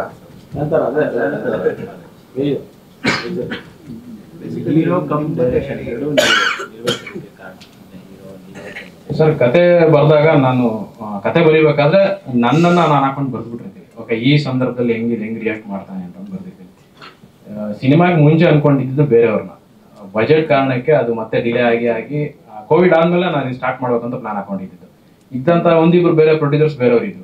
ಅವರು ಈಗ ಮತ್ತೆ ನಾನು ಇನ್ವೆಸ್ಟ್ ಮಾಡೋಕ್ಕಾಗಲ್ಲ ಅಂತ ಹೇಳಿ ಮತ್ತೆ ಅವರು ಹೊರಗಡೆ ಹೋದಾಗ ಮತ್ತೆ ನಾನು ಎಲ್ಲ ಸ್ನೇಹಿತರನ್ನ ಸೇರಿಸ್ಕೊಂಡು ಒಂದು ಸಣ್ಣ ಬಜೆಟ್ ಸ್ಟಾರ್ಟ್ ಮಾಡ್ಕೊಂಡ್ವಿ. ಸೊ ಅಲ್ಲಿ ಆ ಬಜೆಟ್ನ ಇಲ್ಲೇ ಹಾಕೊಂಡ್ರೆ ಒಂದು ಬಜೆಟ್ ಸ್ವಲ್ಪ ಕಮ್ಮಿ ಆಗುತ್ತೆ. ಸೊ ಬಿಗಿನಿಂಗ್ ನಾನು ಅಲ್ಲಿ ಬೀದಿ ನಾಟಕಗಳು ಅದು ಇದು ಸ್ವಲ್ಪ ಮಾಡ್ಕೊಂಡು ಸ್ವಲ್ಪ ನನಗೂ ಟಚ್ ಇದ್ರಿಂದ ಓಕೆ ಮಾಡೋಣ, ರಿಹರ್ಸಲ್ ಮಾಡ್ಕೊಂಡು ಒಂದೊಂದೇ ಪಾತ್ರಗಳಿಗೆ ಯಾರ್ಯಾರನ್ನ ಆಯ್ಕೆ ಮಾಡ್ಕೊಳ್ಳೋದು ಅಂತ ಸ್ಟಾರ್ಟ್ ಆಯ್ತು ಅಲ್ಲಿಂದ. ಟೈಟ್ಲ್ ಇರೋದ್ರಿಂದ ಯೂನಿವರ್ಸಲ್ಲಿ ಬೇರೆ ಫ್ರೆಂಡ್ ಆಪರೇಟ್ ಮಾಡ್ಬೋದು.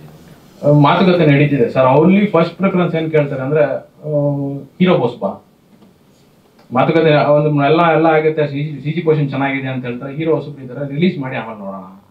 ಸೊ ಈ ಕ್ವಶನ್ ಮುಂದೆ ಹೇಳ್ತಾರೆ. ಸೊ ಆಲ್ಮೋಸ್ಟ್ ಈಗ ಎಂಡಿಂಗ್ ಬಂದಾಗ ನಮ್ಮ ಬಳಿ ರಿಲೀಸ್ ಮಾಡ್ಲಿಕ್ಕೂ ಈಗ ಸರ್ ಕೇಳಿದೀಗ ಈಗಲೇ ನಮಗೆ ಗೊತ್ತಾಗ್ತಿರೋದು ಅಂತ ಅಂದ್ಬಿಟ್ಟು ನಾವು ಬಜೆಟ್ ಈಗ ಪ್ರಮೋಷನ್ಗೆ ಅಂತ ಹೋದಾಗ ಅವ್ರು ಕೊಡೋ ಬಜೆಟ್ ನೋಡಿನೇ ಭಯ ಆಗ್ಬಿಡುತ್ತೆ. ಯಾಕಂದ್ರೆ ಅಷ್ಟು ದೊಡ್ಡ ಬಜೆಟ್ ಇರುತ್ತೆ. ತಪ್ಪು ಅಂತ ಹೇಳ್ತಿಲ್ಲ, ಯಾಕಂದ್ರೆ ನಮ್ಮ ಬಳಿ ಅಷ್ಟು ಇರಲ್ಲ ಎಂಡಿಂಗ್ ಮೂಮೆಂಟಿಗೆ ಬಂದಾಗ.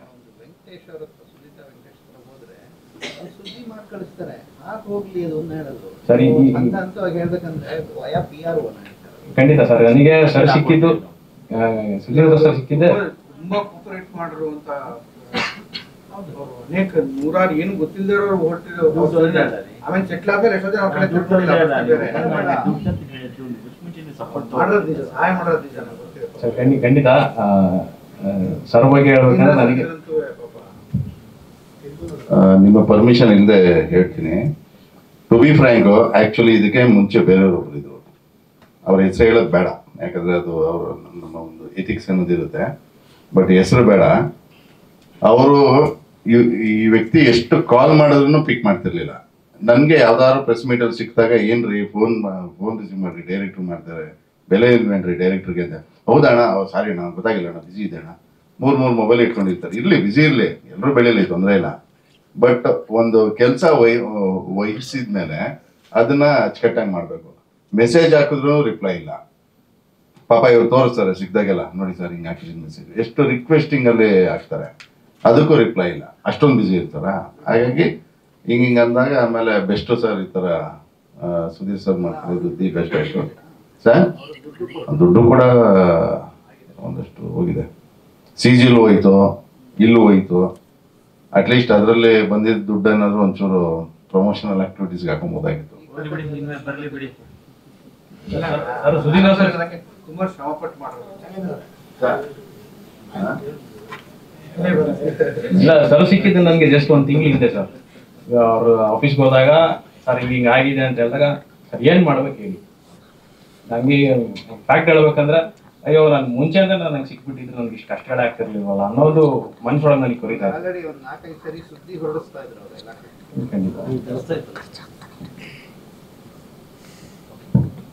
ಏನಾದರೂ ಪ್ರಶ್ನೆ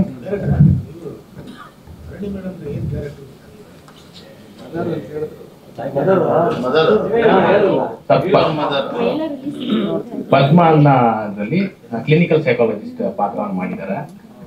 ನಾನು ಇದರಲ್ಲಿ ಅನಿಮಲ್ ಸೈಕಾಲಜಿಸ್ಟ್, ಅವರದಲ್ಲಿ ಕ್ಲಿನಿಕಲ್ ಸೈಕಾಲಜಿಸ್ಟ್. ಹೇಗಿರ್ತಾರೆ ಅಂದ್ರೆ ತುಂಬಾ very very very close friends ಆಗಿರ್ತಾರೆ. ಸೊ ಅಲ್ಲಿ ಯಾವುದೇ ಒಂದು ಮುಚ್ಚುಮರೆ ಇರೋದಿಲ್ಲ ಮಾತಾಡ್ಬೇಕಾದ್ರೆ. ಅಂಡ್ ಮಗನಿಗೆ ಹೇಗಿರುತ್ತೆ ಅಂದ್ರೆ ತಂದೆ ತಾಯಿನ ನೋಡಿದಾಗ ಅವ್ರು ಎಷ್ಟು ಒಂದು ಒಬ್ರನ್ನೊಬ್ರು ಪ್ರೀತಿ ಮಾಡ್ತಾ ಇರ್ತಾರೆ ಅಂದ್ರೆ, ನಾನ್ ಮದ್ವೆ ಆಗೋ ಹುಡುಗಿ ಹೇಗಿರ್ಬೇಕು ಅಂದ್ರೆ ನಮ್ಮ ಅಪ್ಪ ಅಮ್ಮ ಹೇಗಿದಾರೋ ಹಾಗೆ ನಾನು ನನ್ನ ಹೆಂಡತಿ ಇರ್ಬೇಕು ಅನ್ನುವಂಥ ಒಂದು ಮನಸ್ಥಿತಿ ನಾಯಕನದಾಗಿರುತ್ತೆ. ಸೊ ಹಂಗಾಗಿ ನಾನು ನನ್ನ ಮಗನ ಪಾತ್ರ ತುಂಬಾನೇ ವೆರಿ ವೆರಿ ಕ್ಲೋಸ್ ಫ್ರೆಂಡ್ಸ್. ಈಗಿನ ಜನರೇಷನ್ ನಲ್ಲೂ ತಗೊಂಡ್ರು ಅಮ್ಮ ಮಗ ಆಗಿರ್ಬೋದು ಸಿಕ್ಕಾಪಟ್ಟೆ ಕ್ಲೋಸ್ ಫ್ರೆಂಡ್ಸ್ ಆಗಿರ್ತಾರೆ, ಎಲ್ಲಾನು ಶೇರ್ ಮಾಡ್ಕೋತಾರೆ. ಸೊ ಹೇಳೋದೇನು ಅಂದ್ರೆ, ಸರಿ ಮಾಡು ತಪ್ಪು ಮಾಡು, ಬೇರೆಯವ್ರು ಬಂದು ನನಗೆ ಹೇಳಕ್ಕಿಂತ ಮುಂಚೆ ನೀನೇ ಬಂದು ನನಗೆ ಹೇಳು. ಅದು ದಟ್ ಇಸ್ ದ.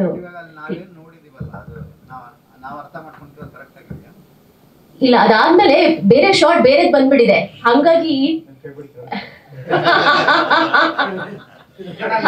ಅನ್ಸತ್ತೆ ನೀವು ಅದು ಕ್ಯೂರಿಯಾಸಿಟಿ ಹುಟ್ಟಿಸಿದೆ ಅಂದ್ರೆ ಅದು ಒಳ್ಳೇದೇ ಅನ್ಸುತ್ತೆ. ಎಸ್, ದಯವಿಟ್ಟು ನಿಮ್ಮೆಲ್ಲರ ಪ್ರೋತ್ಸಾಹ ಸಹಕಾರ ಆಶೀರ್ವಾದ ಬೇಕು. ಮೇ 16 ನಮ್ಮ ದಿ ಸಿನಿಮಾ ರಿಲೀಸ್ ಆಗ್ತಾ ಇದೆ. ದಯಮಾಡಿ ಎಲ್ಲರೂ ಚಿತ್ರಮಂದಿರಕ್ಕೆ ಬಂದು ಚಿತ್ರವನ್ನ ನೋಡಿ ಹರಸಿ ಹಾರೈಸಿ ಪ್ರೋತ್ಸಾಹಿಸಿ. ಧನ್ಯವಾದ. ಒಂದೇ ಒಂದು ಸೆಕೆಂಡ್. Today ನನ್ನ first stage. I am but nervous. I am really very sorry ಏನಾದರೂ ತಪ್ಪಾಗಿ ಹೇಳಿದರೆ. And thank you Ramesh sir for coming here. And choreo ಮಾಡಿದ್ದೀನಿ, ಒಂದು ಸಾಂಗ್ ಮಾಡಿದ್ದೀನಿ, ನಾನು ಮೌನಿ ಅಂತ. ಸೊ ನಮ್ಮ ಡೈರೆಕ್ಟರ್ ಸರ್ ಆ್ಯಂಡ್ ದಿಶಾ ಅವರು ತುಂಬ ಕಂಫರ್ಟಬಲ್ ಆಗಿದ್ದರು. I am really very grateful and honour to be here. Thank you our director and DOP my Anna. Thank you so much. He was very much comfortable to me. ನಾನು ಏನು ಹೇಳಿದ್ರು he'll be like, no you can do it, yeah you can do it, ಹಂಗೆ ಇದ್ರು. Thank you so much. he was very much helpful for us. And my husband, our music director, thank you so much. Avrilla andre naan irilla. So thank you so much for having me in your life also. Thank you so much. And I would like to take this opportunity to thank my dad. He's been every 28 years, he's been so much support to me. Thank you so much, Daddy. I am a bit nervous. I'm really very sorry. ನನಗೆ ಏನು ಮಾತಾಡೋದು ಅಂತ ಗೊತ್ತಿಲ್ಲ. Ramesh sir, ಕರಣಿ madam, Disha ಅವರು ಮತ್ತು entire team ಎಲ್ಲರಿಗೂ thanks. ಮತ್ತು media people, ನೀವಿಲ್ಲದೆ ನಾವು ಜನಗಳನ್ನ ರೀಚ್ ಮಾಡೋಕ್ಕೆ ಸಾಧ್ಯ ಇಲ್ಲ. ಸೊ ನಿಮ್ಮ ಸಪೋರ್ಟ್ ನಮಗೆ ತುಂಬ ಮುಖ್ಯ. ದಯವಿಟ್ಟು ನಮ್ಮನ್ನ ಸಪೋರ್ಟ್ ಮಾಡಿ. Thank you. ಶೂಟಿಂಗ್ ಎಲ್ಲಿ ಮಾಡಿದ್ವಿ? ಯಾವ ಮೂಡಿಗೆರೆ ಸರ್, ಮೂಡಿಗೆರೆ. ಎಷ್ಟು ದಿನ ಮಾಡಿದ್ವಿ? ಶೂಟ್ ಬಂದು 65 to 70 ಡೇಸ್ ಮಾಡಿದ್ವಿ. ಮೂಡಿಗೆರೆ, ಹೊನ್ನಾವರ, ಅಲ್ಲೇ ಇಲ್ಲೆಲ್ಲ ಶೂಟ್ ಮಾಡಿದ್ವಿ. ಫಾರೆಸ್ಟ್ ಪರ್ಮಿಷನ್ಸ್ ಎಲ್ಲ ಹಾಕೊಂಡಿದ್ವಿ ಸರ್, ಮುಂಚೆನೇ ತಗೊಂಡು ಪರ್ಮಿಷನ್ಸ್ ಎಲ್ಲ ಇದು ಮಾಡಿದ್ವಿ. ಇದಕ್ಕಿಂತ ಮುಂಚೆ ಮಾಡಿದ್ವಿ ಸರ್, ರಿಲೀಸ್ ಆಗ್ತಾ ಇದೆ ನನ್ನ ಮೊದಲನೇ ಸಿನಿಮಾ ವರ್ಕ್ ಮಾಡಿದ್ವಿ ಸರ್. ಎಲ್ಲ ಅನಿಮಲ್ಸ್ ಎಲ್ಲ ಗ್ರಾಫಿಕ್ಸ್ ಮಾಡಿದ್ವಿ ಸರ್. ನಾವು ಬಂದು ಫ್ರೀಲ್ಯಾನ್ಸರ್ ಆಗಿ ವರ್ಕ್ ಮಾಡ್ತಿದ್ವಿ ಸರ್. ಒಬ್ರ ಜೊತೆ ಅಂತಾನೆ ಇರ್ತಿಲ್ಲ, PK ದಾಸ್ ಸರ್ ಮತ್ತೆ ಡೇವಿಡ್ ವಿಲಿಯಮ್ಸ್ ಜೊತೆ ಎಲ್ಲ ವರ್ಕ್ ಮಾಡ್ತಿದ್ವಿ. ಇದಾದ್ಮೇಲೆ ನಾನು ಪರ್ಸನಲ್ ಆಗಿ ವರ್ಕ್ ಮಾಡೋದು ಅಷ್ಟೇ, ನಾ ಇಂಡಿವಿಜುವಲ್ ಆಗಿ. Thank you sir. ಸರ್ ಇಲ್ಲ ಸರ್, ಸಿಟಿಲೂ ಇರುತ್ತೆ. ಒಂದು ಟೀಮ್ ಇದು ಬಂದು ಫಾರೆಸ್ಟ್ ಹೋದಾಗ ಏನಾಗುತ್ತೆ ಅನ್ನೋದು ಅದು ನಮ್ಮ ಡೈರೆಕ್ಟರ್ ಬಂದಾಗ ಹೇಳ್ತಾರೆ. ಫಾರೆಸ್ಟ್ ಮಾಡ್ತೀನಿ. Thank you sir. ಸಿನಿಮಾದ music director UM Steven Satish ಅವರು ದಯವಿಟ್ಟು ವೇದಿಕೆಗೆ ಬರಬೇಕು.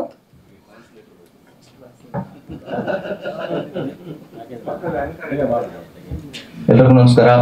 ನಮ್ಮ ಕನ್ನಡ ಕೊಂಚ ಅಲ್ಲಿ ಹಿಂಗೆ ಇರುತ್ತೆ, ಮೊದಲೇ ಹೇಳ್ಬಿಡ್ಬೇಕಲ್ಲ, ಇಲ್ಲಾಂದ್ರೆ ಮತ್ತೆ ಕಷ್ಟ ಆಗ್ಬಿಡುತ್ತೆ, ಮಾತುಗಳಿದ್ರೆ ಹಂಗಾಗ್ಬಿಟ್ಟು ಡಿಸೈನ್ ಮಾಡ್ಕೊಬಿಡಿ.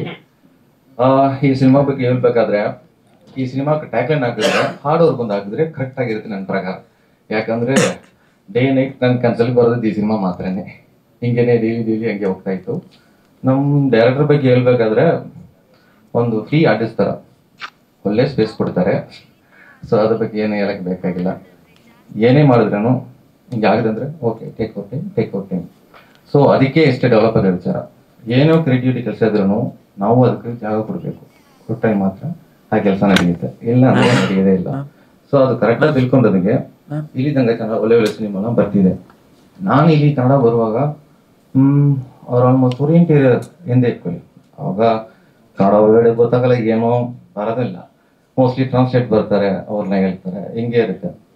ಸೊ ಅವಾಗ ಒಂದು ನನಗೆ ಕನ್ನಡ ಇಂಡಸ್ಟ್ರಿ ನನಗೆ ಅಷ್ಟೊಂದು ಗೊತ್ತೇ ಇಲ್ಲ. ಕನ್ನಡ ಅಂದರೆ ಕನ್ನಡ ಥರ ನನ್ನ ಮೈಂಡಲ್ಲಿ ಇರುತ್ತೆ.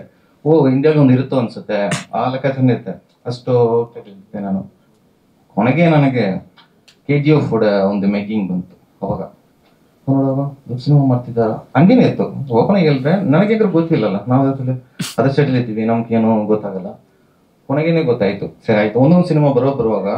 ಸೊ ಇಲ್ಲಿ ಸುಮಾರು ಮೇಕರ್ಸ್ ಇದ್ದಾರೆ, ಬಟ್ ಅದನ್ನ ಪ್ರೊರೇಟ್ ಮಾಡೋಕ್ಕೆ, ಪ್ರಮೋಟ್ ಮಾಡೋಕ್ಕೆ ಯಾರಿಲ್ಲ ಆ್ಯಕ್ಚುಲಿ. ಅದೇನೇ ಒಂದು ಚಿಕ್ಕ ಸಿನಿಮಾ ಆಗಲಿ, ದೊಡ್ಡ ಸಿನಿಮಾ ಆಗಲಿ. ಸೊ ಅದನ್ನ ನಾವು ಎಷ್ಟು ಪ್ರಚಾರ ಮಾಡ್ತೀವೋ, ನಾವು ಎಷ್ಟು ಸಪೋರ್ಟ್ ಮಾಡ್ತೀವೋ ಅವಾಗನೇ ನಾವು ಬದುಕಬೇಕಾಗುತ್ತೆ ಆ್ಯಕ್ಚುಲಿ. ಇವಾಗ ನಾವು ಬದುಕಬೇಕಾದ್ರೆ ಫಸ್ಟ್ ನಾವು ನಮ್ಮನ್ನು ಪ್ರಮೋಟ್ ಮಾಡಬೇಕು, ಜೊತೆಗೆ ಸಿನಿಮಾನ ಪ್ರಮೋಟ್ ಮಾಡಬೇಕು. ಅವ್ರು ಒಳ್ಳೆಯವರಲ್ಲಿ ಕೆಟ್ಟವರಲ್ಲಿ ಅವ್ರ ಸಿನಿಮಾ ಅವರು, ನಮ್ಮ ಸಿನಿಮಾ ಅವರು ಪ್ರಮೋಟ್ ಮಾಡಬೇಕು. ಇದು ಈಗ ಒಂದು ಫುಲ್ಲು ಇವಾಗ ಕಮ್ಮಿ ಆದಂಗೆ ಪ್ಯಾನ್ ಇಂಡಿಯಾ ಅನ್ನೋ ಒಂದು ವಿಷಯ ಕ್ರಿಯೇಟ್ ಆಗಿದೆ. ಇನ್ನೂ ದೊಡ್ಡ ರೇಂಜಿಗೆ ಬರುತ್ತೆ ಅಂತ ನನಗೆ ತುಂಬ ನಂಬಿಕೆ ಇದೆ. ನನಗೆ ಈ ಸ್ಟೇಟ್ ಮೂವಿ ಆ ಸ್ಟೇಟ್ ಮೂವಿ ಅಂತೆಲ್ಲ ಏನಿಲ್ಲ. ಇಲ್ಲಾಂದ್ರೆ ಇಷ್ಟೊಂದು ನನ್ನ ಕನ್ನಡ ನನ್ನ ಬಾಯಿಲಿ ಬರಲ್ಲ ಆ್ಯಕ್ಚುಲಿ. ಯಾಕಂದರೆ ಏನಾದ್ರು ವರ್ಡ್ಸ್ ಬಾಯಿಲಿ ಬರಲ್ಲ ಬೇಸಿಕಾಗಿ. ಸೊ ಹಂಗಾಗಿ ತನಕ ಇನ್ನಿಗೆ ಪ್ರೌಡಾಗಿನೇ ಫೀಲ್ ಮಾಡ್ತೀವಿ. ಯಾಕಂದರೆ ನಾನು ಫಸ್ಟು ಕನ್ನಡ ಸ್ಟೇಟಲ್ಲಿ ಇಲ್ಲಿ ಸ್ಟೇಜ್ ಇದೆ, ಫಸ್ಟು ಪ್ರೆಸ್ ಮೀಟ್. ಅದಕ್ಕೆ ಇದು ನನಗೆ ಸ್ಪೆಷಲ್ ಡೇನೆ. ಇಲ್ಲಿ ನಾನು ಒಂದು ಮೊದಲಿಗೆ ಥ್ಯಾಂಕ್ ಮಾಡಬೇಕಾಯ್ತೆ. ಒಂದೊಂದು ಹೇಳ್ತೀನಿ. ಫಸ್ಟ್ ನಾನು ಹೆಂಡ್ತಿಗೆನೆ. ಯಾಕಂದರೆ ನಾನು ಡೇ ನೈಟು ನಾನು ಯಾವಾಗ ಲೇಟಾಗಿ ಬಂದ್ರೂ ಅದು ನನಗೋಸ್ಕರ ಕಾಯ್ಕೊಂಡಿರ್ತಾರೆ.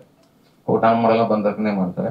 ಯಾಕಂದರೆ ನನ್ನ ಕೆಲಸ ಬೇಕು ಗೊತ್ತು, ಅವರು ಸಪೋರ್ಟ್ ಮಾಡ್ತಾರೆ. ಹಿಂಗೆ ನೆಕ್ಸ್ಟ್ ನನ್ನ ಮಾವ ಮತ್ತು ನನ್ನ ಅತ್ತಿಗೆ ಎಲ್ಲರೂ ನನಗೆ ಫುಲ್ ಸಪೋರ್ಟು. ಇಂಟ್ರೆಸ್ಟ್ ಸಪೋರ್ಟ್ ಮಾಡಿದ್ರೆ ಫಸ್ಟು ಅಲ್ಲಿ ತಲೆ ಬಸ್ಕೊಂಡು ಕೂತ್ಕಾರಲ್ಲ ನಿಮ್ಮಜ್ಜಿ, ನಮ್ಮ DOP ಸರ್. ನಾನು ಬಂದಿರಲೆಂದು ಇಲ್ಲಿ ತನಕ ನನಗೆ ಸಿನಿಮಾ ಸಪೋರ್ಟ್ ಅವ್ರನ್ನೇ. ಕೆಲವೊಂದು ಮೂವಿ ಇಲ್ಲ ಬೇರೆಯವ್ರ ಮೂವಿ ಇರುತ್ತೆ, ನಾನು ಬ್ಯಾಕ್ಗ್ರೌಂಡ್ ಸ್ಕೋರ್ ಮಾಡುವಾಗ ಇವ್ರ ಡೈಲಾಗ್ ಏನೇನು ಅರ್ಥ ಆಗ್ತಿಲ್ಲ, ನಾನು ಎಕ್ಸ್ಪ್ಲೇನ್ ಮಾಡಿದ್ರೆ ಫುಲ್ಲು ಕುತ್ಕೊಂಡು ಎಲ್ಲ ಎಕ್ಸ್ಪ್ಲೇನ್ ಮಾಡ್ತಾರೆ.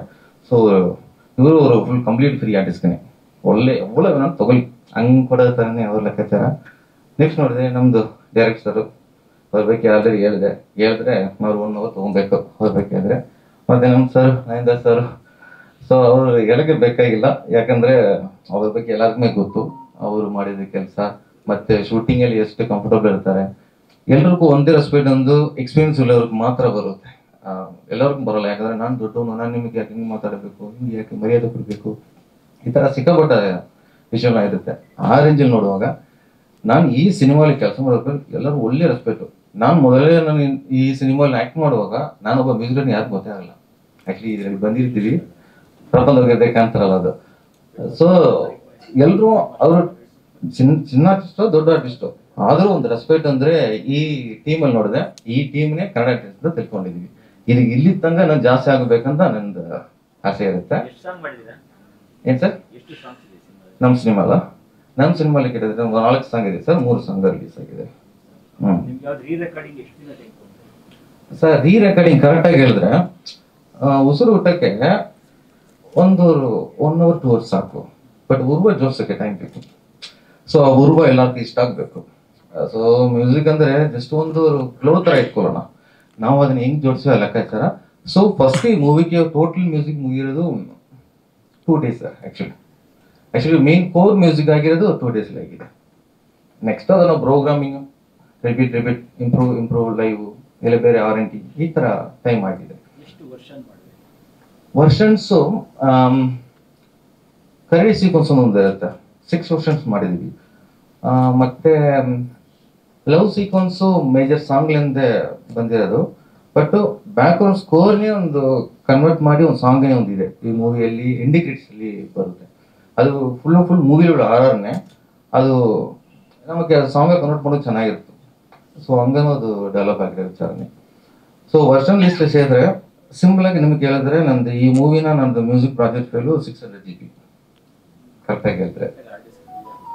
ಏನು ಸರ್ ನನ್ನ ಹತ್ರ ಇವ್ರೆ ನಾನು ಕೊಟ್ಟಿರೋ ಹಾರ್ಡ್ ಡಿಸ್ಕ್ಗೆ ಆಲ್ಮೋಸ್ಟ್ ಮ್ಯೂಸಿಕ್ ಮಾತ್ರ ನಾನು ಹೊಸ ಇನ್ಸ್ಟ್ರೂಮೆಂಟ್ ಡೌನ್ಲೋಡ್ ಮಾಡೋಕ್ಕೆ R&D ಮಾಡೋಕ್ಕೆ ಎಲ್ಲ ಸೇರಿಸಿ ನನಗೆ ಅವರು 12 GB ಮೇಲೆ ಇರ್ತೀವಿ ಸರ್ ಇವ್ರದ್ದು ಮಾತ್ರ. ನಾನು ಅದರಲ್ಲಿ ವರ್ಷನ್ಸು ಬ್ಯಾಕಪ್ಪು ಏನೋ ಡೆಲಿಟ್ ಮಾಡಲ್ಲ, ಯಾಕಂದ್ರೆ ಯಾವನ ಏನಾದ್ರು ಬೇಕಾಗುತ್ತೆ, ಅದಕ್ಕೆ ಹಂಗೆ ಇಟ್ಕೊಳ್ಳೋದು. ಯಾವ್ದು ಅಂತ ಕೇಳ್ತೀರಾ? ನಾನು ನೇಟಿವ್ ತಮಿಳ್ನಾಡು, ತಂಜಾವೂರು ಅಂತ ಹೇಳ್ತಾರೆ. ನಾನು ಅಲ್ಲಿ ಒಂದು 4 ಸಿನಿಮಾ ಮಾಡಿದೆ, ಎಲ್ಲಿ ಬಂದು 3 ಸಿನಿಮಾ ಮಾಡಿದ್ವಿ, ಇದೇ ಫಸ್ಟ್ ಸ್ಟೇಜ್.